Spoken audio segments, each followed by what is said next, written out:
My boss fired me over a $220 tool purchase, saying, "You're a thief. You don't deserve honest money," after I kept the system running for 9 years. So I took my brutal revenge. Sup Reddit.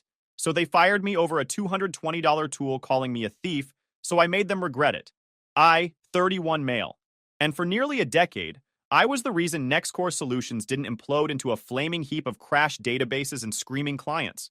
Not management, not leadership, just the guy in the server room making sure everything actually worked while everyone else took credit. I started there fresh out of college. Small operations back then, maybe 180 people, systems held together with hope and desperation. I rebuilt their entire backend infrastructure in 18 months, created monitoring protocols that caught failures before customers noticed, did the unglamorous work that keeps companies alive, met Tessa year 3, back when she liked that I was stable, PR coordinator at a boutique firm. That changed when her friends started dating investment bankers. Suddenly, I wasn't ambitious enough. Tessa and Mom formed a perfect tag team, both constantly hinting I should be doing more, earning more, being more. By year 7, NextCore went public. C-Suite got millions. I got a paperweight and a 5% raise. They wanted an $80,000 wedding at some hill country resort. I wanted to not go into debt for one day. Then Blake walked through the door last April. New VP of Technology Innovation, 32, MBA from Wharton, made 3 times what I did. Convinced he was about to revolutionize everything. Here's the thing about Blake. He wasn't stupid. He was dangerous in the way stupid people aren't. Guy could walk into a board meeting with a dumpster fire and walk out with budget approval and applause. Spoke fluent executive. Knew exactly which metrics leadership cared about and which ones they'd never check. First week, he did an all-hands about modernization and eliminating legacy dependencies.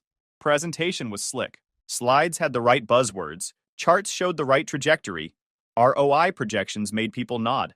Legacy dependencies meant everything we'd built, but he made it sound like we were running the company on punch cards and hope. Blake didn't come alone. He had a sidekick, some kid in a tight blazer and sneakers too clean for real work, holding a laptop like it was a sacred tablet. "This is BJ," Blake said, like he was introducing a new feature. "Brent, but everyone calls me BJ because it's like, more disruptive." Then he pulled out a tiny clicker and, for reasons known only to God and HR, he added, "We're basically going to go from Windows 95 vibes to Iron Man vibes." Nobody laughed, but BJ nodded like he just nailed the closer at a stand-up set. Blake kept talking about legacy dependencies, while BJ whispered to the guy next to him, not quietly, "Legacy means old, right? Like dinosaur code?" The dinosaur code was the thing keeping payroll, billing, and customer auth from turning into a bonfire. But sure, BJ, let's bully it. His second week in April, Blake called an emergency meeting at 6 p.m. on a Friday. Said he'd found critical security vulnerabilities in our authentication system. Wanted to deploy patches immediately. I asked which vulnerabilities. He pulled up a report from some automated scanner. Half the findings were false positives. The other half were configuration warnings, not actual threats. I explained this. He overruled me. The patches broke single sign-on for 3 enterprise clients. I spent that weekend unfixing his fixes while he attended some networking event downtown. Monday morning, he sent a company-wide email thanking the team for their rapid response. My name wasn't mentioned. His was in the signature block 3 times.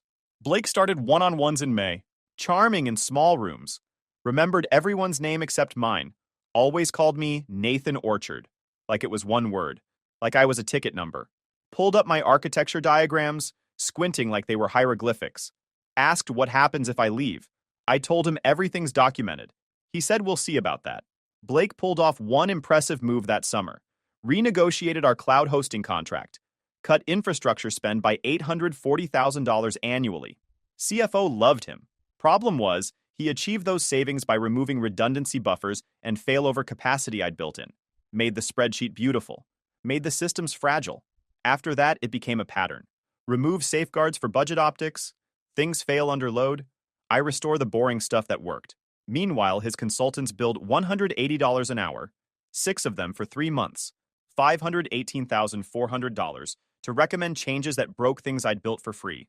I started keeping records, commit logs, documentation, screenshots, proof. Throughout the summer, smaller things kept happening.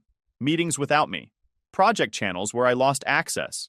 My name missing from reviews. Tessa was busy planning a wedding I wasn't sure I wanted. Showed me venue options. 200 guests minimum. 80,000 for one day. She would cry when I pushed back. Mom would call me after that. The storm finally hit late September. The morning they fired me started normal. I was troubleshooting a database performance issue when procurement finally unfroze our budget. We'd been in a spending freeze for 6 weeks. During that time, our main database cluster started throwing warning signs. Memory leaks, connection drops, the kind of problems that snowball. I needed a diagnostic tool. Commercial license, $220, would let me trace the actual issue instead of guessing. Submitted the purchase request twice. Both times rejected. The errors were getting worse. I could feel the system degrading. So I made a call. Bought the tool on my personal card, installed it, found the bug in 90 minutes, fixed it before clients noticed, submitted the expense report with full documentation. That was my mistake, not the purchase. Assuming that preventing a disaster would matter. Blake showed up at my desk like he was about to present me with an Oscar for most violations of policy. Behind him was security, and BJ stood there clutching a manila folder like it contained nuclear codes. He looked at my expense report and squinted like he was decoding ancient runes. So, you bought software, BJ said, slow like he was narrating a true crime doc. With money. I didn't answer because I didn't want to accidentally encourage him. BJ nodded gravely and added, that's like technically fraud adjacent, over $220. The same company that lights cash on fire paying consultants to break things. I kept my voice even. I saved you from a database crash. The tool cost $220. Your consultants bill that in an hour. Blake's smile disappeared. He leaned in close, voice low enough that only I could hear. You're a thief. That's not worth clean money. I looked at him for a long moment. Didn't blink, didn't argue. Just filed that sentence away in the part of my brain that keeps receipts. Noted, I said. He straightened up, confused by the lack of reaction. Probably expected groveling, excuses, maybe even anger he could document. Instead, he got nothing. Just a guy calmly unplugging his laptop like this was any other Tuesday. Corporate policy, final paychecks, exit paperwork via email. I stopped listening. The servers hummed nearby. Systems I'd built running perfectly because I'd spent years making them bulletproof. None of that mattered now. But his words did. Thief. Not worth clean money. Over $220 I spent fixing their problem. I wasn't angry. I was taking notes. As I unplugged my laptop, BJ leaned forward and whispered, just so you know, if you want to appeal this, you should totally submit a ticket. That's how stuff gets handled. A ticket. For getting fired. I almost respected how committed he was to being useless. We passed through the engineering floor. Heads turned. People I'd worked with for years watching me carry a plant toward the exit. Nobody said anything.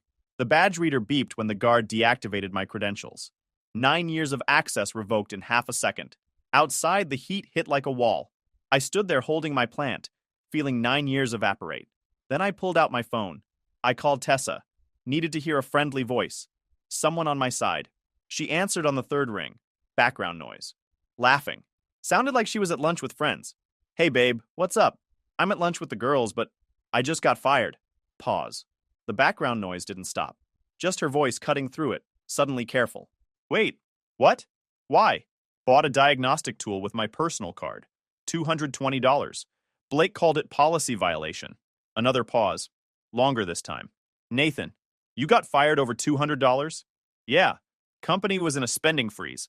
I saved them from a database crash and... Oh my God! Her voice shifted. Not sympathetic, embarrassed. Sabrina, I'll call you back. Muffled sounds. She must have stepped away from the table. Nathan, are you serious right now? You couldn't just wait for approval? There wasn't time. The system was failing. So you broke company policy and got yourself fired. That's what you're telling me. The tone. I knew that tone. Same one she used when I suggested a smaller wedding. When I said we should wait on the Hill Country venue. When I wasn't enough. Tessa, I've been keeping their systems alive for 9 years. And now you're unemployed. Do you know how this looks? Do you know what I'm supposed to tell people? My fiancé got fired for stealing software? I didn't steal anything. I bought a tool to fix their problem. You bought something without permission and got fired for it. That's the story, Nathan. That's what everyone's going to hear. She exhaled, frustrated. God, I should have listened to my mom. She said you'd never move up. Said you were comfortable just maintaining things. Being average. The word hit different. Average. I've been working 70-hour weeks rebuilding their infrastructure, and you're still in the same position you started in. Do you know what Sabrina's boyfriend just made? VP at 30, equity and bonus? Meanwhile, I'm engaged to a guy who just got fired over a company credit card violation. It wasn't a violation? It doesn't matter what it was, Nathan. It matters what it looks like. And it looks like you're a failure who couldn't follow basic workplace rules. There it was. Failure. Not, are you okay? Not, what can I do? Just concern about how my unemployment reflected on her. You know what, Tessa? You're right. I am? Yeah, I'm a failure. So you should probably upgrade. Nathan, don't be dramatic. I'm not. I'm being realistic. You want a VP at Goldman. I'm an unemployed systems engineer. Math doesn't work. I didn't mean it like that. Yeah, you did. I hung up. Stood there in the parking lot, holding a succulent and a box of desk supplies, fresh out of job and relationship in the same hour. I wasn't going to beg, wasn't going to explain, wasn't going to fund a wedding for someone who just called me a failure. I pulled up my banking app, started making changes. The person who answered on the second ring was a lawyer I'd worked with years ago on a contract dispute. We'd stayed friendly. 40 minutes later, we were in a coffee shop downtown. He listened while I explained everything. The firing, the $220, the 9 years erased, Tessa calling me a failure. Texas is at-will employment. Unless you can prove discrimination, wrongful termination won't stick. I knew that. That's not why I called. I pulled out my laptop and opened a folder. Inside were files I'd kept organized for years. Commit histories, license agreements, system documentation, all time-stamped and signed. CoreFlow, my orchestration framework. He leaned forward. The one you built freelancing? They've been using it for 5 years. Integrated into every major system. I never transferred ownership. My license requires payment for commercial use. He started scrolling through files. Git tag from 2019, before Nextcore started using it commercially. V1.0.0, initial public release. License header screenshot from their production code. Internal Slack message dated March 2020. CoreFlow scheduler is handling production load beautifully. Dependency graph showing 143 services with direct CoreFlow integration. Telemetry clause from my license allowing me to collect anonymized usage metrics for compliance verification. His expression changed from skeptical to impressed. About 8 billion API calls per month. All logged, all traceable. He shook his head. Their exposure is catastrophic. Damages, injunction risk, and a rebuild timeline that could sink them. Conservatively, 4.2 million in licensing violations. Something settled in my chest. Not excitement, just certainty. They thought firing me was the end. It's the beginning. He smiled. Once we start this, there's no going back. Good. I don't want to go back. We spent the rest of the afternoon building the case. Every piece of evidence organized. Every violation documented. By the time we finished, the sun was setting. Give me a week. Demand letter drafted. But this is going to get ugly. They made it ugly when they walked me out like I stole something. I went home that evening to an empty apartment. Tessa was at her mom's for the week.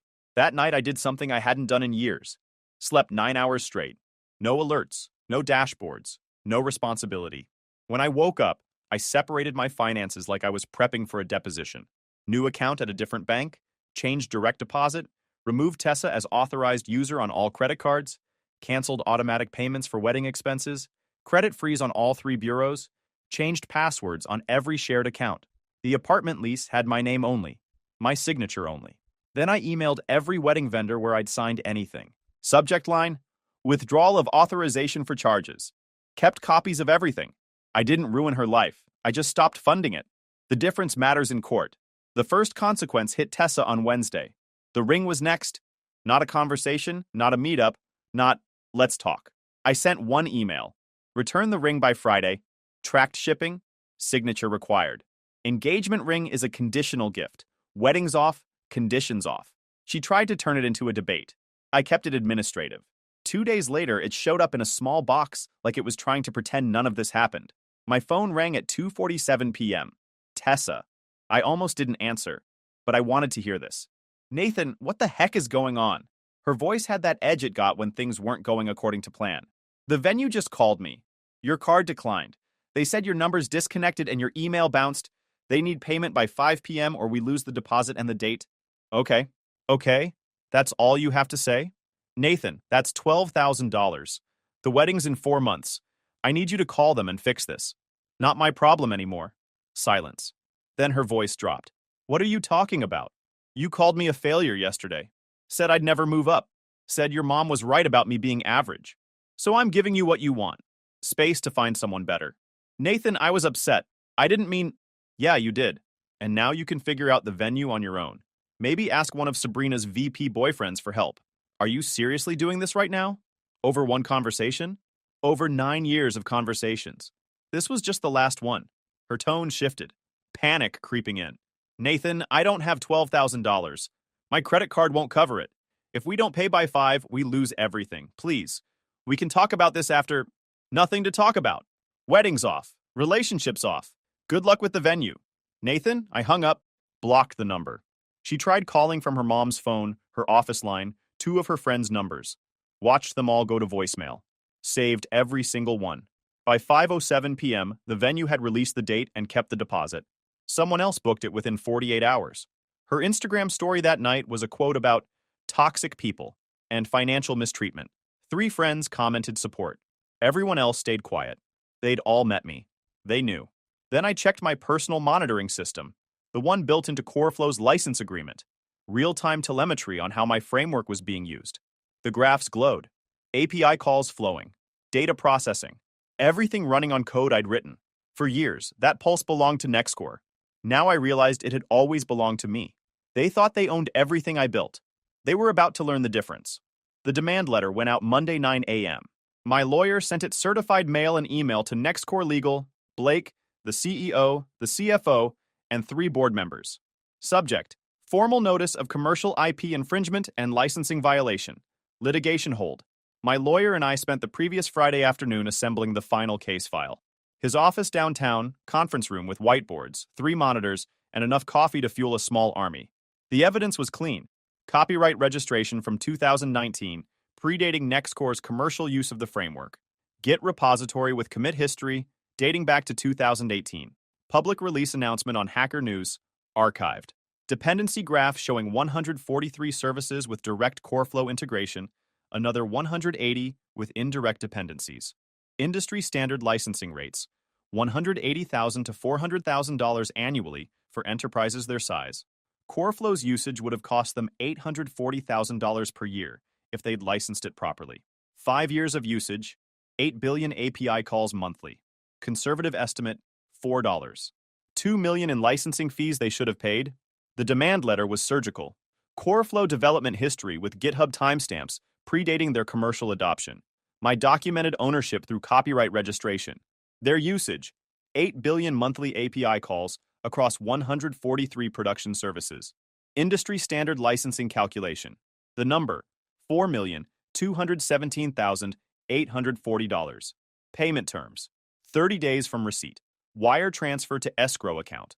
Failure to comply would result in federal copyright infringement lawsuit and injunctive relief to cease all CoreFlow usage immediately. By 10:30 a.m., my lawyer had received 4 calls from their counsel, all claiming work-for-hire doctrine. He sent the Git repository timestamps proving I built CoreFlow before Nextcore ever used it, the original public release announcement, and my copyright registration certificate. They went quiet. By noon, the letter had leaked internally. Engineers doing math. $4. $2 million was 12% of their annual infrastructure budget. The week after the demand letter, Nextcore's infrastructure started failing in predictable ways. Blake's consultants were still there, still modernizing. I watched through telemetry as they refactored code, removed redundancies, simplified architectures. Each change looked smart on its own. Together, they were dismantling the safeguards that kept everything stable. The first major incident hit on a Friday at 11:47 p.m. SEV0 declared. Database cluster experiencing cascade failure. Customer-facing dashboards returning errors. Transaction processing grinding to a halt. Junior engineer posted in the incident channel at 12:31 a.m. Does anyone know why this validation loop existed? We removed it during optimization sprint. She pasted a link to one of my old architecture documents explaining exactly why that loop prevented race conditions. Blake's response: we need an executive summary of the situation for the leadership update. The database was actively corrupting customer records, and this man wanted PowerPoint bullets. The outage lasted 3 hours. They finally rolled back the changes at 2:47 a.m., not because Blake approved it, but because their VP of customer success called the CEO directly after their biggest client threatened contract termination. SLA penalties from that night: $180,000 across 4 enterprise clients. Stock dipped 2% when markets opened Monday. Monday morning, all hands, Blake presented it as a learning opportunity. Didn't mention whose code they'd removed. Didn't mention whose documentation they'd ignored. Meanwhile, Nextcore's response to the demand letter came in waves. Phase 1. Denial. Wednesday afternoon, their general counsel sent 8 pages explaining why my claim had no merit. Work-for-hire doctrine. Employment agreement clauses. Company policy. Confident tone throughout. My lawyer responded in 2 pages. Copyright registration predating commercial use. Public release history. Git timestamps. Federal law superseding corporate policy. They went quiet for 3 days. Phase 2. Indirect pressure. Friday evening, Tessa called. Left a voicemail. Someone from Nextcore HR had reached out to her through LinkedIn. Just checking in on how I was doing. Real concerned citizen energy. I forwarded the voicemail to my lawyer.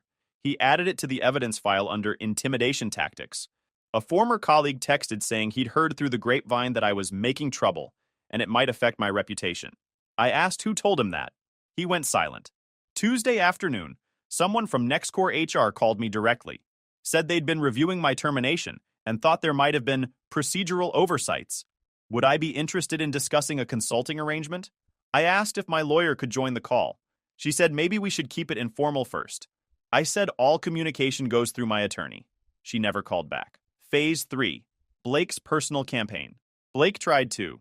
Monday afternoon, email from his work address. Subject: quick clarification needed. Asked if we could discuss the alleged licensing issue before it became formal. Said he was sure it was a misunderstanding. I didn't respond. My lawyer did. All matters should be directed to Nextcore's general counsel. Tuesday, Blake tried his personal email. Subject: can we talk? Said this was bigger than personal issues. Could we find middle ground? My lawyer replied, Mr. Orchard will not be engaging in direct communication. Please cease contact. Wednesday, LinkedIn message. Talked about seeing my consultant profile. Said my work was impressive. Mentioned potential collaboration opportunities. Like the licensing dispute didn't exist. I left it unread, visible, but ignored. Thursday afternoon, Blake called my lawyer directly. Tried the attorney-to-attorney approach. My lawyer explained that reasonable solutions involve paying licensing fees. Blake asked what I'd accept to make this go away quietly. My lawyer said, the number in the demand letter. Blake's tone shifted. Started talking about how this would hurt the company, hurt employees, hurt customers. My lawyer pointed out that Blake had created the situation by firing me. Blake hung up. The following week, a mutual connection reached out. Said Blake had contacted him asking for an introduction to Clear the Air. I told him Blake fired me over $220 and was now facing a licensing lawsuit. Nothing to clear up. Blake went silent after that, until the text message came later, after everything was decided. The public leak. Wednesday afternoon, someone in Nextcore's engineering team posted a screenshot in a private Slack group. The architecture diagram. Core flow at the center of everything. Comment: just realized our entire infrastructure is built on an unlicensed framework, and we just got served a $4 million demand letter. The funniest part was how it leaked. Not through some hardened whistleblower. Through BJ. He posted in the wrong Slack channel. Not engineering leadership. Not legal. Just a massive cross-functional group with like 900 people and 3 interns running the company's social media. He dropped a screenshot of the demand letter header and typed, FYI. We might need to pivot away from CoreFlow. It's like a licensing thing. But don't worry, legal is aligned. Legal is aligned is what people say right before disaster eats the building. Within minutes, someone replied, BJ, delete this. Someone else. BJ, what is CoreFlow? Someone else. BJ, why is there a $4.2 million number in this screenshot? BJ responded, oops, wrong channel, LOL. That LOL cost the company 6% of its stock value by the end of the week. That screenshot made it to a back-end engineering Discord server by Thursday morning. 20,000 members. Comments ranged from holy crap to detailed technical breakdowns. Friday, a small industry newsletter called DevOps Weekly mentioned it. 1 paragraph. No names, just unnamed tech company facing licensing dispute over critical infrastructure framework. The following Monday, a mid-tier tech blog picked it up. Nextcore Solutions Infrastructure Crisis, unlicensed software at core of platform. Stock dropped 6% that day. Wednesday, the bigger outlets noticed. Not because the story went viral, because investors started asking questions on the quarterly earnings call. Can management comment on reports of material IP licensing disputes? The CFO gave a non-answer about reviewing all third-party dependencies. The market heard, yes, it's true. Stock dropped another 4% Thursday. That's when the board went into emergency session. Meanwhile, something else was happening that I didn't expect. Nextcore's engineering team was trying to rewrite CoreFlow. Not publicly announced, just a quiet emergency project Blake had greenlit the day after the demand letter arrived. My lawyer's contact on the inside sent updates. They'd hired 6 contractors, senior engineers, each billing $200 an hour. Blake told the board they could have a replacement ready in 90 days. For the first time since this started, I felt actual concern. 90 days wasn't impossible. CoreFlow was complex, but not magic. A good team with proper motivation could reverse engineer the core functionality and build something adequate. Not perfect, but functional enough to argue my framework wasn't critical. If they pulled it off before settlement negotiations, my leverage evaporated. Week 2, their replacement was handling 30% of production load. Performance metrics looked acceptable. Not great, but acceptable. I stopped sleeping properly. 3-4 hours a night. Kept checking telemetry, watching my leverage slowly erode as their rewrite progressed. Then week 3 happened. Their replacement crashed under full production load. Not a graceful failure, complete cascade collapse. Took down their entire data platform for 4 hours.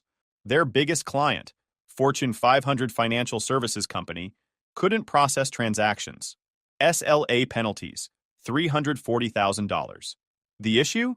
Their rewrite worked fine for normal operations, but couldn't handle the edge cases I'd spent 5 years discovering and fixing in CoreFlow. The boring, invisible stuff that only matters when everything goes wrong.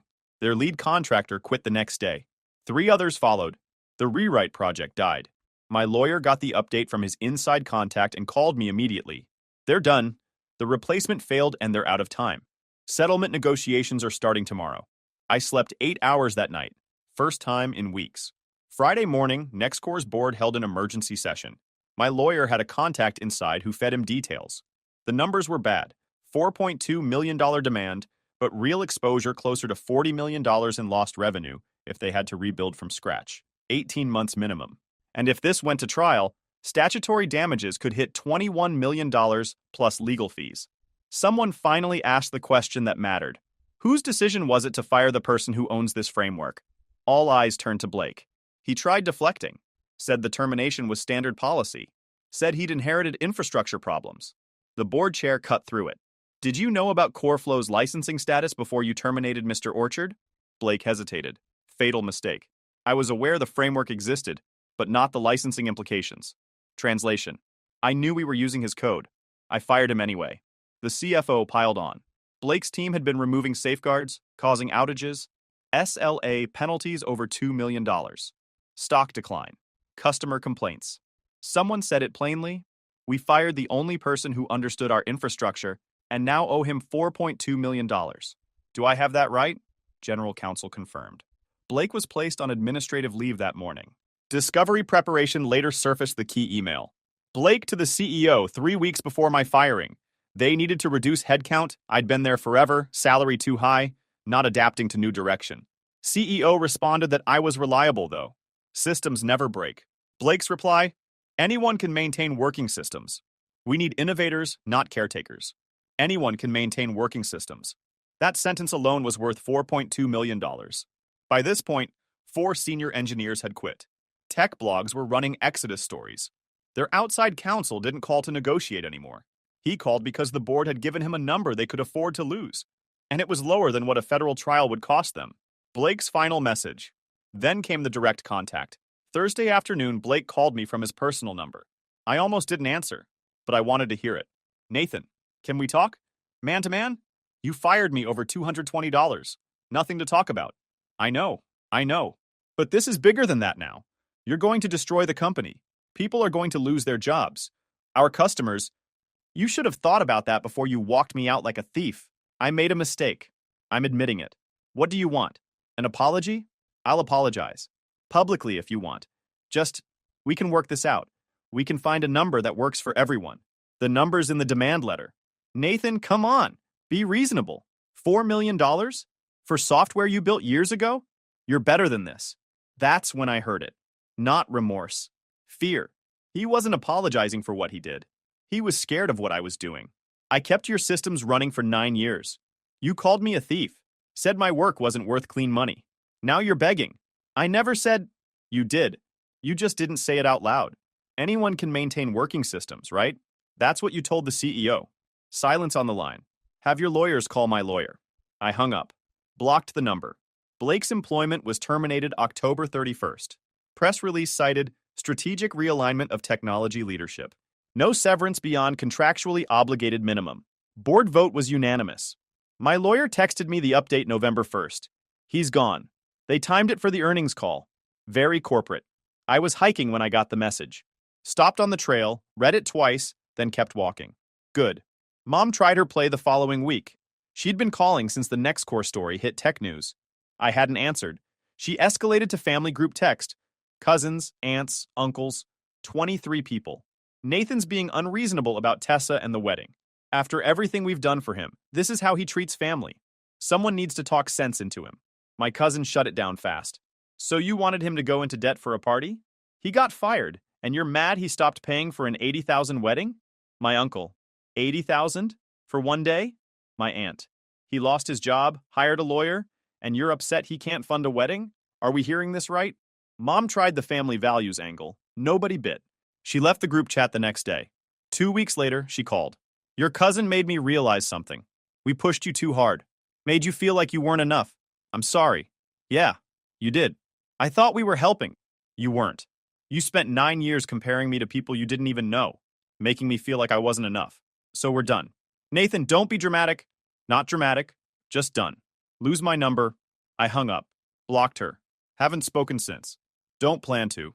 Turns out when you stop caring what someone thinks, they stop mattering entirely. The real negotiation started after the board meeting. Not about the amount. They'd accepted that reality. But how to pay it without admitting what it was. They tried structuring it as consulting fees. Tried adding NDAS and gag orders. Tried making me available for tech support. My lawyer shut down every creative attempt. Federal court proceedings are public record. You can either settle this privately on our terms, or we file Monday, and every detail becomes searchable public information forever. Finally, November 3rd, they agreed to my lawyer's terms. Clean wire transfer. Narrow technical confidentiality. Provision only. No gag order. No creative structuring. Just payment for what they owed. Papers signed November 4th. Wire initiated November 5th. And then I waited. Friday, November 5th, 3 p.m., my lawyer sent confirmation that the wire had been initiated. Amount: $4,217,840 plus $43,200 in interest and fees. Total: $4,261,040. But initiated doesn't mean cleared. Bank compliance departments treat million-dollar wires like potential money laundering. Verification process. Source confirmation. Fraud screening. During that week of waiting, the rent came due. First month without income. I'd been unemployed for 6 weeks. Savings account had $8,200. Rent was $2,400. Legal fees were piling up. My lawyer was working partially on contingency, but there were still court filing fees, expert witness deposits, research costs. Another $3,000 due that week. I paid rent, paid legal costs. That left $2,800 in my account. If the wire didn't clear, I'd have to ask my lawyer for an extension on fees. Maybe find contract work fast. Maybe borrow money. The confidence I'd been showing? Fake. I was 6 weeks away from broke if this fell through. Tuesday, 11:47 a.m., my phone buzzed. Bank notification. Deposit cleared. $4,261,040. I stared at the number. Every invisible hour. Every late-night fix. Every system nobody acknowledged. All of it right there. I didn't jump around. Didn't call anyone except my lawyer. Just sat at my desk and verified everything 3 times. Called the bank's fraud department. Confirmed the wire was legitimate, not a reversal risk, fully cleared. They put a note on the account flagging it as verified legitimate business transaction. Sent confirmation to my lawyer. He sent back the escrow release authorization and final licensing agreement. Both parties signed. Matter closed. Then I sat there for 20 minutes, just breathing. The $220 expense report was still in my files. I pulled it up, printed it on photo paper, put it in a frame. Next to it, I printed the wire transfer confirmation, both documents side by side on my desk. Some people keep trophies. I keep reminders of what I survived. Called my financial advisor. Set aside taxes, about $1.3 million. Paid off everything with my name on it. That left about $2 million for building something new. Tessa tried calling from different numbers. Voicemails about making mistakes, being sorry, wanting another chance. Deleted without listening. Changed my number 2 weeks later. Mom tried reaching out through a cousin. Said she was proud of me. Wanted to reconnect. I told my cousin to tell her I appreciated the sentiment, but needed space. Indefinitely. Filed paperwork for CoreFlow Solutions LLC within 2 weeks. Hired 2 engineers I'd known for years. Both overlooked at previous companies. Both got paid better than I ever was at NextCore. NextCore remained a client. They hired a new CTO in January. Actually competent. She'd email with questions, always respectful, always processed invoices on time. Signed a long-term licensing agreement, $600,000 annually for unlimited CoreFlow usage. Plus, consulting at $400 per hour when they needed expertise beyond basic support. The company that fired me over $220 now pays me 6 figures a year to keep their systems running. Same systems. Same code. Different respect. Blake resurfaced 8 months later. LinkedIn message about potential collaboration. I didn't respond. A month after that, I heard he'd applied to 3 companies where I had contacts. Each one asked for references. I confirmed his employment dates and declined to elaborate. They drew their own conclusions. One afternoon, a young engineer called. Voice shaking. Kid named Kyle. Said they just fired him for buying a monitoring tool. $180. Found my story online. He asked if I was scared when I started. No, I was tired of being scared. There's a difference. Kyle works for me now. Getting fired was the best thing that happened, not because of money or revenge, because it forced me to value my work properly. If you enjoyed this video, please hit that subscribe button. It really helps the channel and help us bring you more and better stories. Thanks.